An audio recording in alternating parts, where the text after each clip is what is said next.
Hello guys, ngayon ay pupunta tayo sa FKM motorcycle para tignan yung FR200. So let's go guys.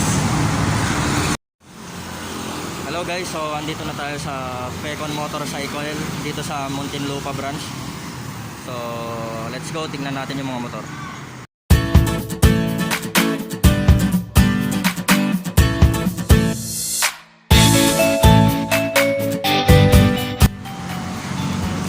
So ayan mga bossing, mga body. Ito na yung FEKON motorcycle, ayan, dual disc brake.